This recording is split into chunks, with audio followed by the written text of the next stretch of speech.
Bom, gente, boa tarde, desculpa aí a bagunça. Eu achei que ia funcionar, não funcionou, isso sempre acontece.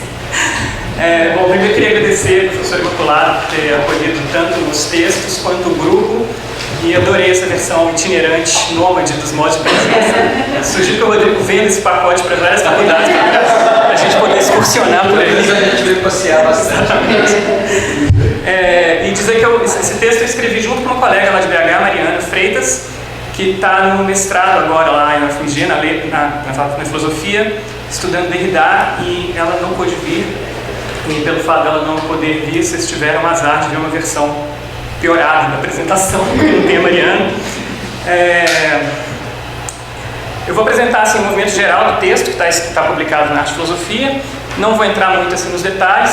O que a gente tentou fazer no texto foi um pouco usar os modos de presença para ler Mallarmé e Haroldo de Campos, e fazer um pouco o contrário, assim, entender como é que Mallarmé e Haroldo de Campos nos ajudam a entender os modos de presença e a ler os modos de presença. De alguma maneira, que a gente faz uma espécie de desmontagem dos modos de presença para depois montar de novo. Então, eu penso que, de alguma maneira, esse texto ele é uma aplicação dos modos de presença, uma interpretação dos modos de presença, mas não é uma boa introdução aos modos de presença. Então, é uma espécie de modos de presença impuro, porque a gente tem a sorte de poder participar, discutir, compartilhar, debater uma proposta estética de um autor, de um professor que está fazendo isso ao mesmo tempo em que a gente estuda essas coisas, né? É uma alegria enorme, assim, poder participar disso junto com o Rodrigo e tal. Então, um pouco isso, assim, de introdução. Quando eu fui preparar essa apresentação, a gente apresentou isso na BH, na segunda jornada que a gente fez no ano passado. Eu tirei um tempo para, pela primeira vez na vida, tentar montar uma apresentação no PowerPoint. Falei assim, vou aprender a mexer nesse negócio que eu nunca tinha mexido. Tem alguns excessos, beira o cafona, assim, em alguns momentos, a coisa mexe muito, assim, tem muita pirotecnia, mas no final das contas acho que foi bom, eu aprendi, e depois disso nunca mais abri o PowerPoint de novo, foi a última vez também. E agora então eu vou ler o texto, porque também boa parte dele foi escrito pela Mariana, e Mariana não está aqui, eu não consigo fazer tudo isso sem ela, então é o que dá para fazer. Então eu começo. Dentre os acréscimos que Duarte apresenta no artigo Do Irrepresentável à Representação, revisitando os modos de presença nos fenômenos estéticos, nos chama a atenção as categorias que mapeiam as zonas cinzas entre os modos. O esquema parece agora animado por uma plasticidade que questiona os vértices como pontos de referência. Rodrigo não falou muito sobre isso, mas a proposta dos modos de presença está feita em 2 artigos, basicamente, né, Rodrigo? Além das coisas que nós produzimos no grupo. Tem também aquele comentário que eu fiz, que está no livrinho verde, né, no modo de presença. Exatamente. Comentando os textos de vocês. Tá? Então, quando eu digo que desses acréscimos, é porque eu estou pensando já no segundo artigo e não no primeiro. Então, é isso, né? O que eu destaco assim, como novidade, tem um acréscimo importante. As formas híbridas aparecem no diagrama como setas que ligam um vértice ao outro. Uma dessas setas tem uma particularidade, a poesia pós-Auschwitz, que liga a representação à irrepresentação, possui pontas dos 2 lados. Ela é diferente da canção e da música programática, porque ela desfaz a prevalência ou a anterioridade de um desses modos. A canção seria uma espécie de poesia que foi musicada, então era uma coisa que era texto que vira música, e a música programática seria uma espécie de música que tem origem num roteiro, por exemplo, né? Exatamente, no script. A nossa contribuição nesse texto tensiona essa forma poética com a diagonal oposta, essa que está pontilhada aí, para pensar como essa via da poesia contemporânea se choca com os próprios limites da representação textual na pretensão de tornar a palavra literária perpresentativa. Intrigados com essa dupla seta da poesia pós-Auschwitz, nos perguntamos se não haveria aí uma pista para se pensar a dupla natureza da irrepresentação. Por um lado, refere-se à sonoridade, por outro, ao que se coloca para além do representável, como o horror dos campos de extermínio. A gente ataca no texto, tenta problematizar no texto, uma das questões que os modos de presença mantêm assim, em aberto ou como pontos de atenção, né? O primeiro, que era uma decorrência do primeiro artigo, era o caráter valorativo que o Rodrigo atribuía à ideia de sobre-representação, que ele resolveu na segunda versão da proposta. E agora uma coisa que nos parecia assim, ainda em aberto era esse duplo aspecto da irrepresentação. No seu artigo, Duarte propõe a tarefa de investigar até que ponto a irrepresentabilidade dos fenômenos musicais se conecta ao irrepresentável num sentido mais amplo. Assumimos essa investigação, mas promovemos um desvio. Começamos nos perguntando por que o Adorno, de onde vem o questionamento sobre a possibilidade de haver poesia pós-Auschwitz, escolhe falar em poesia. Ele pensa na poesia em sentido estrito, quer dizer, ele está pensando em literatura? Ao discutir essa famosa passagem do Adorno, Duarte usa como exemplo o poema Fuga da Morte, do Paul Celan, porque ele sintetiza o horror dos campos de extermínio nazistas, emblematicamente representados pela palavra Auschwitz. De novo, agora o Rodrigo tratando desse assunto. Por que o poema? E aí nós, então, reformulamos a questão. Como a representabilidade dos fenômenos literários se conecta ao sentido mais amplo do irrepresentável? E como Mallarmé e Haroldo de Campos podem nos dar subsídios para pensar essa relação? Duarte e Adorno privilegiam o vínculo entre a sonoridade e o irrepresentável, enquanto nós nos perguntamos se não haveria, na verdade, relação privilegiada entre a literalidade e o irrepresentável. Para que fosse possível pensar assim, propomos a seguinte solução: separar a irrepresentação substantiva, que é marca da sonoridade, e de outro lado, o irrepresentável, o adjetivo, como aquilo que escapa à capacidade de cada modo tornar presente, um pouco como aquilo que a Letra falava mais cedo sobre aquilo que é inexprimível, Então, faz essa separação. O irrepresentável passa a ser, assim, um problema que diz respeito a qualquer medium artístico ou a qualquer modo de presença. Consideramos que esse problema está posto em Mallarmé e em Haroldo de Campos, e, bom, nem Mariana, que estuda Derrida, estuda Mallarmé, nem eu, que estudo Flusser, eu não disse meu nome, mas a Mariana é mestranda da UFMG, eu sou doutorando na UFMG, eu estou quase terminando meu doutorado no Flusser. Nós dois, não somos especialistas na obra desses dois poetas, que são monumentais, então a gente fez recortes assim, muito grandes e a gente tentou centrar as atenções em Um Lance de Dados, que é um dos poemas maiores do Mallarmé, e nas Galáxias do Haroldo de Campos, como exemplos, assim, confiando nesses objetos, como se eles pudessem nos dar uma espécie de contraafirmação da possibilidade de uma poesia, em sentido estrito, que seja pós-Auschwitz e que negocie com o irrepresentável. É um pouco essa aposta. E agora, essa parte aqui eu já passo porque Mariana escreveu sobre os poetas. Ambos os poetas desenvolveram uma obra crítica e poética na qual as relações possíveis entre a literalidade, a representação e a sonoridade, a irrepresentação, são aprofundadas e repensadas. A nossa pergunta de fundo é: Mallarmé e Haroldo podem fazer com que a palavra, quando transfigurada em poesia, seja representativa? Começando por Mallarmé. A poética mallarmiana é marcada por uma inseparabilidade entre semântica e forma, conteúdo e estilo. Mallarmé evidencia essa fusão por meio da musicalidade, que nesse caso não se refere unicamente ao emprego de rimas e recursos rítmicos no verso. A musicalidade de Mallarmé advém da influência da música de concerto, na qual, segundo ele, a própria estrutura de composição e suas regras formais não poderiam ser suprimidas sem que se perdesse também o seu sentido. Assim como acontece na música, acontece na poesia de Mallarmé. Enquanto texto, essa aproximação com a música é feita por meio de inovações sintáticas. Mallarmé reestrutura a sintaxe usual por meio de elipses e posicionamentos ambíguos das palavras, de modo que a possibilidade de atribuir um único sentido para o texto é suspensa. Como consequência, o texto não pode ser lido de forma composicional, isto é, não podemos compreender cada termo atomicamente e depois somar os sentidos um a um para obter o sentido total do texto. O modo de estruturação mallarmiano é constelar. A sintaxe não organiza os termos sucessivamente, mas por superposição. Segundo Carlo Althusser, além da relação que o texto estabelece com a tipografia, com o espaço da página, é preciso chegar ao final do poema para que ele se torne inteligível. Por isso, o texto resiste às abordagens analíticas, só podendo ser compreendido em sua totalidade. Um exemplo disso, que foi escolhido pela Mariana, é esse poema Leque, que ele se dobra como um leque, e que entre essas duas passagens que estão em amarelo, o Mallarmé insere uma espécie de excerto assim, que comprime e expande o sentido e a aparição do leque, e que retarda a percepção do sentido completo ao separar grupos sintáticos que normalmente viriam juntos. A Mariana me explicando isso é assim, este leque está conectado com o que vem depois, e a Mariana quis usar esse exemplo no texto e na apresentação, porque eu insistia muito com ela para poder citar o lance de dados. Ela sempre dizia assim, não tem como citar o lance de dados porque o texto é irrecortável. E aí, enfim, eu consegui vencer essa batalha, ela resolveu citar o lance de dados. E você podia ler esse trecho? O que vocês acham? Eu não estou com ele aqui, mas posso. Tá bem. Tendo como por linguagem só este abanar ao céu, vai-se o verso, ainda miragem do recanto onde nasceu. Asa baixa, mensageira, este leque, se conduz ao mesmo, por quem à beira de ti algum espelho luz. Límpido, no qual desliza, percebido em cada grão, um fim de invisível cinza, única, sem solução, para sempre ele apareça em tua mão que não cessa. O principal aí que ela queria destacar é essa coisa dessas modulações, dessas variações sintáticas e do texto ter esse movimento de condensação, de explosão e do próprio poema se dobrar como um leque, né? É um pouco essa ideia. Onde eu paro aqui, tá? Já. A influência da música na obra malarmiana também está no sentido do mistério de que a música é capaz, pois a obra musical alude a seus temas sem nomeá-los diretamente.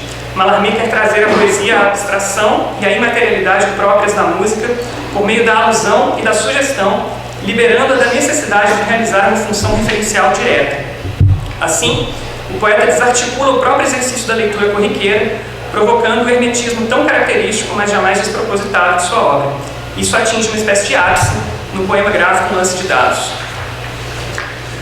As palavras não são mais linearmente organizadas e a estrutura do verso é desfeita. Os elementos se dispõem de modo constelar, dispersos e espaçados. As variações tipográficas se relacionam com a página e com a sonoridade do poema.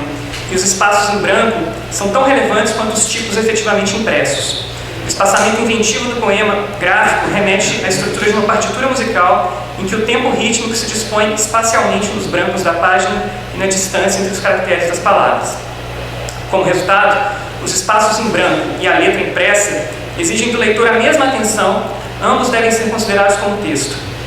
O jogo entre essas duas camadas, o vazio e a impressão, permite que um saliente o outro ao longo da leitura. Eu coloquei nessa apresentação, se a gente clica naquele botãozinho ali, acho que não precisa clicar porque a gente está sem áudio, mas tem uma leitura do Augusto de Campos, se não me engano, desse poema que é bonito. Eu posso passar isso para vocês depois. Seguindo, corto agora do Mallarmé para o Haroldo de Campos. Haroldo de Campos é bastante influenciado por Mallarmé, de modo que o projeto concretista visava a radicalização desse projeto poético. O movimento concreto assume as possibilidades sintáticas apontadas por Mallarmé, incluindo um rol de poetas visionários que compõem o seu paideuma, um conjunto de pontos de referência no passado que se mantêm ativos no presente, dentre eles Pound, Joyce, Oswald de Andrade e mais alguns. A poesia concreta tem seu ciclo finalizado, segundo Haroldo, também pelo processo que envolve as consequências do golpe de 64, que refreia um certo otimismo com o Brasil e com o mundo que caracterizava as vanguardas. Privados do sentido de utopia, que seria aquilo que anima o movimento de vanguarda, era preciso pensar uma poesia de pós-vanguarda e trabalhar diante de um cenário pós-utópico. Galáxias é uma obra que testemunha essa passagem, pois foi composta entre 1963 e 1976, sob influência de Mallarmé.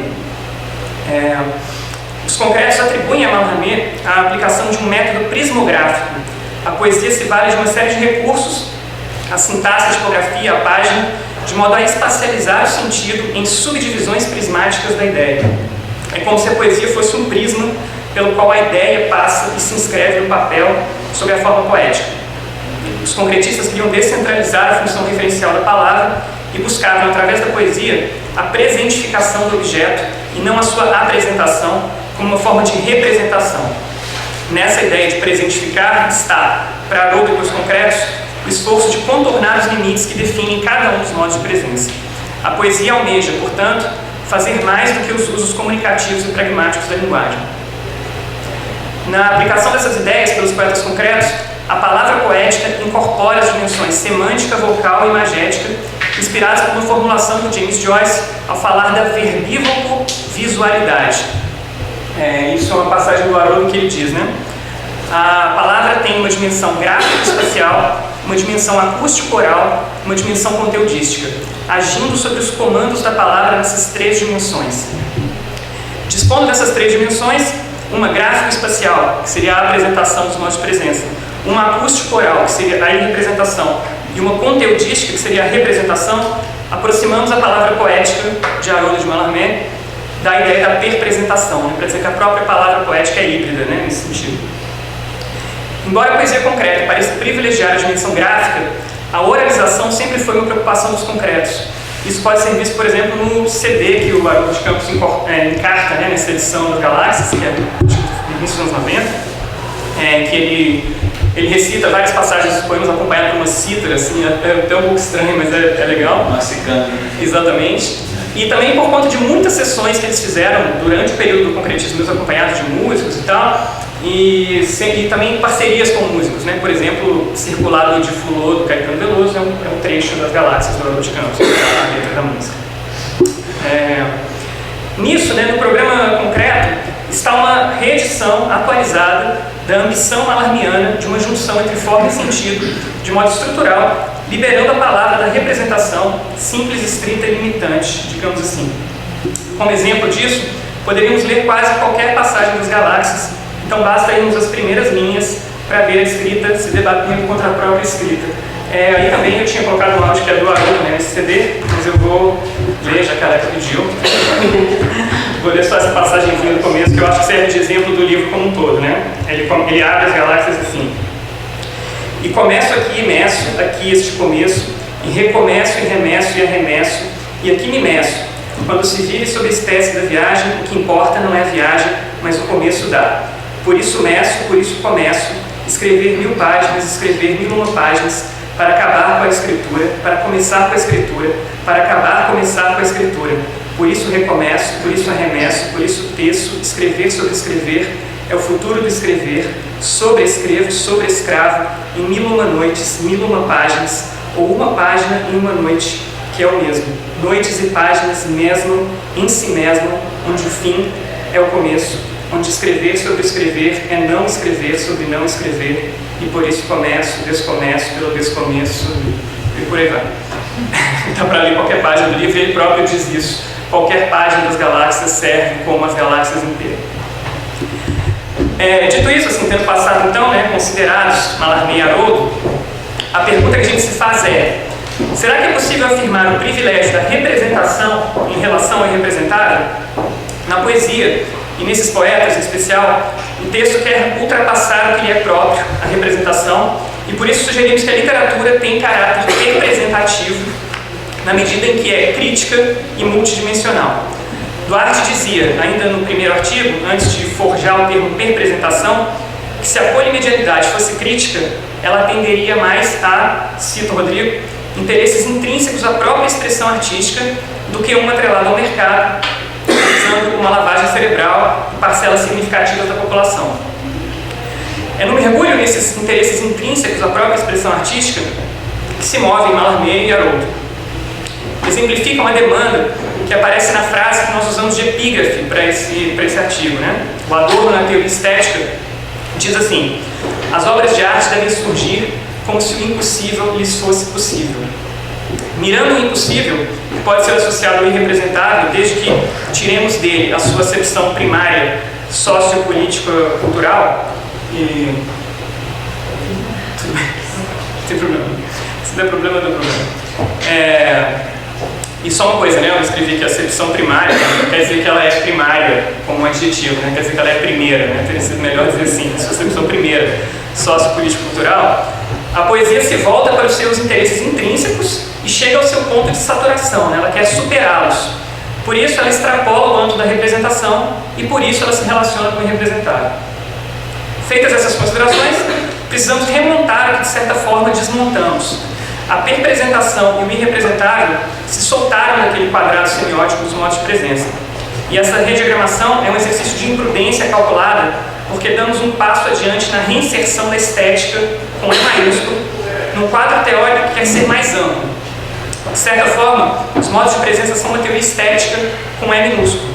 Para além disso, a proposta de Duarte parece conjugar dois interesses, um mais moderno ou histórico, ao cartografar esses modos, e outro mais pós-moderno, talvez pós-histórico, ao revelar a resultante política por detrás da intencionalidade dos fenômenos estéticos.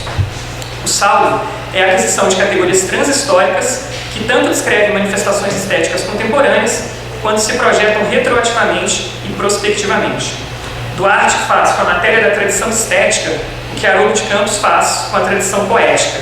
Cito Haroldo de Campos, ele diz: minha relação com a tradição é antes musical do que museológica. Gosto de ler a tradição como uma partitura transtemporal, fazendo a cada momento harmonizações sincronidiacrônicas, traduzindo, por assim dizer, o passado de cultura em presente de criação. Fim de citação. Os modos de presença parecem se constituir a partir dessa relação musical e dialética com o passado de cultura, da estética, para reagrupá-lo em presente de criação, não como fenômeno estético, que é o trabalho de um artista, mas como fenômeno de pensamento estético, isto é, como uma teoria estética. Retomando, 3 pontos, a separação da irrepresentação e do irrepresentável, a forma impura da representação e as inspirações moderna e pós-moderna que acomodam diacronia histórica e sincronia pós-histórica, propomos outro desenho, diferente daquele do Rodrigo, que é ainda mais esquemático. A inspiração, ela nos veio desse poema visual do André Valias, Nous n'avons pas compris Descartes. Fica aí, Bárbara, eu estou no próximo. Vai mais, você está atrasado. Foi eu, a culpa é minha, desculpa. Vai. A inspiração para a gente fazer essa rediagramação veio desse poema visual do André Valias, que se chama Nous n'avons pas compris Descartes. E para o Valias, o poema ele se constitui na distorção do plano cartesiano, dessa base neutra sobre a qual projetamos os nossos volumes. Os modos de presença, enquanto teoria estética, em sentido lato, eles desenham esse plano. E em sentido estrito, com E maiúsculo, eles demandam esse acréscimo dos volumes, um pouco assim que a gente pensou. Transformamos assim o quadrado em triângulo, arrancando do plano a representação. E aí levamos para marcar a transfiguração que se dá quando a polimedialidade aspira a qualquer traço da ordem do impossível ou do irrepresentável. Esse triângulo, então, ele vira um poliedro, uma pirâmide com base triangular. Qualquer ponto entre os vértices, ele é polimedial e a posição indica o tipo de percepção envolvida por maior ou menor proximidade com qualquer um dos modos. A transfiguração em arte poderia ser representada com esse volume que a gente está sugerindo. Quando alguma coisa tem pretensão estética, em sentido estrito, esse ponto ele ganha altura.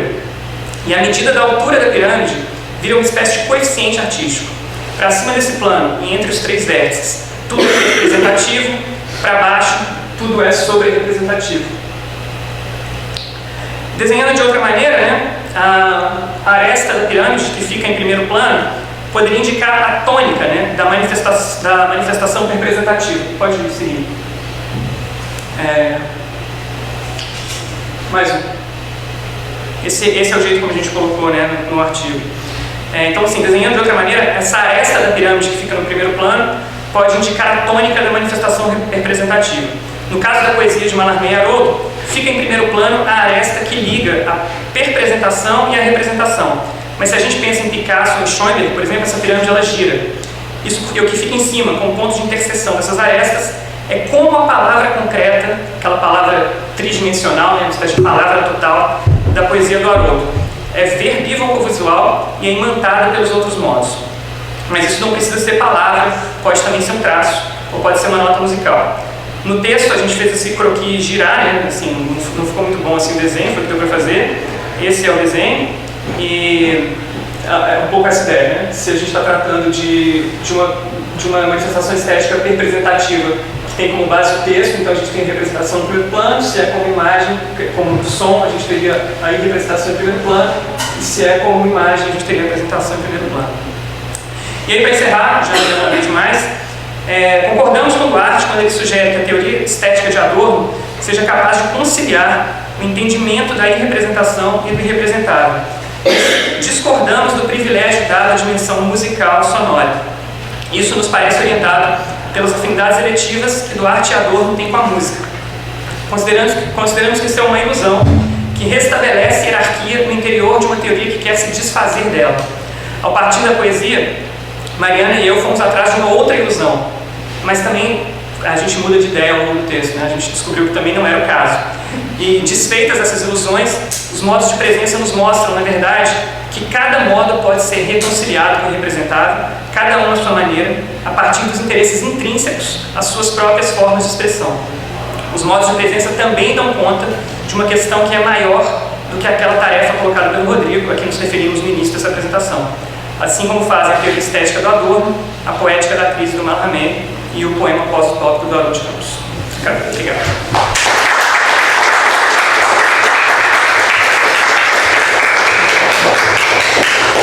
Me atrasei, desculpa. A gente está todo mundo atrasando um pouquinho, então deu para algumas perguntas, se o povo alguém querer fazer o tchau. O Rafa chegou? Chegou. Então a gente vai ficar fazendo um tchau. Então, Ainda bem que ele chegou. Então a gente tem que ver perguntas que sejam breves. Ainda que você chegou na bunda, né? Já estava lendo as presenças.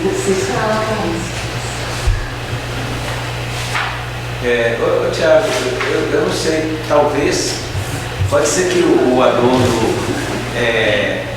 fazendo jus a uma tradição que vem de Schopenhauer, do Nietzsche, etc., tenha tendido, pelo menos num momento ou no outro, a privilegiar a música nessa relação com o irrepresentável, né? Ou melhor, privilegiar a música num sentido aí, como você disse, um pouco de acordo com um sistema das artes como no Hegel, que privilegia a poesia, etc., né? Eu acho que isso é um pouco variável no Adorno. Mas no meu caso, eu penso mais numa espécie de, como se diz, numa relação assim, preferencial da sonoridade com o indizível, que não exclui os outros momentos, o momento apresentativo e representativo, por exemplo, não exclui porque tanto a apresentação como a representação podem ter os seus momentos irrepresentativos também, né? Então, só para esclarecer, eu não penso nisso assim, a la Hegel, né? Ou é uma tradição que vem desde o Renascimento, né? do Parágono e do Leonardo da Vinci, né? Estabelecendo a pintura como a rainha das artes, depois o Rousseau e também na esteira dele Schopenhauer, pensando na música como a grande, né? Arte das artes, etc. E depois, no caso do Hegel, né, como eu falei, a poesia, né? Eu acho que isso aí realmente é uma coisa que já ficou para trás há muito tempo. Mas levando em consideração as especificidades, né? E como que eu acho que essa sua proposta das pirâmides ela é interessante, porque mostra exatamente essas possibilidades, né? A música também tem possibilidades, tem potencialidades apresentativas e representativas, mas ela é antes de tudo irrepresentativa. E eu acho que em cada um dos modos vai acontecer uma coisa assim, né? Assim, acho que a gente tentou valorizar, né, os acréscimos do segundo artigo. Eu acho que, de fato, as zonas cinzas e as misturas entre os modos é muito interessante, assim, para evitar essa tração, essa tendência a uma espécie de purificação dos modos, né? Eu acho que eu escrevo isso em algum lugar do artigo, né? Os modos puros são como objetos matemáticos, assim, só existem idealmente, não existem no mundo real, né? E eu me lembro quando eu apresentei isso a primeira vez, que você disse assim, não, achei legal, me sinto contemplado, e acho que você ficou feliz pela ideia de desmontar e montar de novo. Mas você me disse também, na mesma época, que os próximos passos que você pretendia fazer era escrever sobre esse duplo caráter da representação, né? Eu vou fazer isso. Aguardo ansiosamente para saber por onde é que você vai, e adoraria que o texto entrasse no diálogo que você vai fazer, de preferência para questioná-lo, para bater nele, para discordar dele. Fica à vontade. É só o que me ocorreu lendo os textos, claro, né? E tentando pensar um jeito de misturar os modos e fazer com que fique mais próximo, faça mais jus ao segundo artigo, né? Que já é um passo adiante. Só para o registro, o texto do Tiago que eu mencionei, que faz a relação entre as etapas aí do segundo fluxo e os modos de presença, saiu também na arte filosofia. É verdade. A Miri sabe direitinho o número, acho que é número 18, mas é só entrar na arte filosofia e colocar lá no livro da arte que vocês acham. Tenho certeza que é o número 18 que a Miriam mencionou aqui. Eu achei que ela tivesse mencionado o negócio do Marcuse, não foi Marcuse? Aqui, acho que é na 31, se não me engano. De qualquer forma, está tudo na arte filosofia. Enciclopédia da estética. Essa revista é muito boa, o pessoal vai falar que vai ser muito bom. Eu queria falar uma coisa, assim, intuitivamente, tá? Sem nenhum rigor conceitual. Mas eu tenho a impressão funcional quase, dessa anterioridade, vamos dizer assim, da música, né? Você falou primitivo, é bem primitivo, não chama isso de uma certa anterioridade temporal no sentido ontológico. E eu acho que a gente encontra um reforço disso na própria poesia, né? Quando Verlaine começa o poema falando La musique avant toutes les choses. Quer dizer, o próprio poema, ele é uma forma de música de um certo ponto de vista, né? Considerando assim o ritmo, a harmonia, né? Então talvez essa seja a marca da poesia como linguagem, né? Que não é uma linguagem discursiva, ou não vou saber usar todos os conceitos rodriguianos, mas vou aprender. Eu acho que os próprios poetas aceitariam essa ideia de que tem uma anterioridade ontológica da música, assim, do pulsar, do ritmo. Tem uma coisa, uma contribuição do Ezra Pound, né, que ele diz que toda poesia pode ser logopeia, melopeia ou fonopeia, né? Logopeia aponta para representação, né? Fonopeia para apresentação e melopeia para representação. Né? Eu tenho uma coisa só para dizer sobre isso, assim, que é assim, muito marcado por Flusser, que é o autor do estudo, mas o Flusser está propondo a pós-história, que é a parte do Flusser que eu gosto mais, um pouco para dar conta da crise da historicidade, de uma certa crise da consciência histórica. Isso ele escreveu nos anos 80, né? E eu acho que a gente pensar em termos de anterioridade, a gente está absolutamente imerso dentro de uma consciência histórica que me parece que nos modos de presença o Rodrigo está pensando pós-historicamente. Eu não acho que tem anterioridade, eu acho que não tem mais ideia de progresso aqui, e eu acho que ele está tentando fazer aquilo que o Haroldo de Campos fala que faz com a tradição poética, assim, ele está tentando sincronizar as coisas. Então eu evitaria isso, assim, como Nietzsche pensa, por exemplo, talvez como Schopenhauer pense, talvez um pouco como Adorno, influenciado por eles pense, mas eu gosto de olhar para esse texto do Rodrigo pensando que aqui o tempo está em suspenso de alguma maneira. O Viveiro de Castro fala isso numa passagem que eu estou citando na minha tese, que ele diz assim, né? Fico muito impressionado como esses filósofos ocidentais europeus falam sobre o tempo inteiro. E ele fala assim, eu acho que chegou o fim do tempo do tempo. E é tentar pensar de forma espacial, tem que deslocar um pouco, é transcendental e ontológico, é difícil de resolver isso, não é fácil a gente se colocar fora da consciência histórica. Mas é um exercício, uma tentativa de esforço. Tá, agora eu não estava falando nem de progresso, nem de história, eu estava falando de uma anterioridade ontológica, mesmo, na formação dos seres, né? E do cosmos, se você quiser.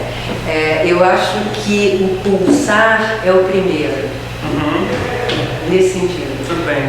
Bem radical. Eu acho que você pode até tomar isso como espacialidade. Né? É possível. Mas eu acho que cabe lembrar uma passagem do Flusser, né, assim, que ele fala, do ponto de vista da pós-histórica, não faz sentido distinguir pré e pós. Isso é uma crítica. Eu já discuti a pós-história com o Rodrigo, não vou voltar não vou trazer essa plana também, mas aí eu discordo de Flusser também. Isso é um pouco uma crítica que eu faço no meu trabalho, assim, eu acho que se ele tivesse tido, se ele não fosse ao Flusser. Se ele não fosse assim, um grafômano, né? Uma pessoa que acorda todos os dias e escreve compulsivamente, se ele tivesse tido um pouco mais de paciência para que o conceito se formasse, talvez ele sequer usasse a partícula pós, ele usaria outra.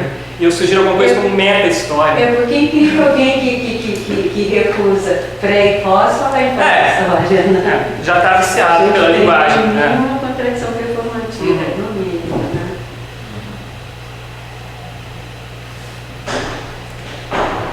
Vamos. Obrigado. Vamos ao próximo.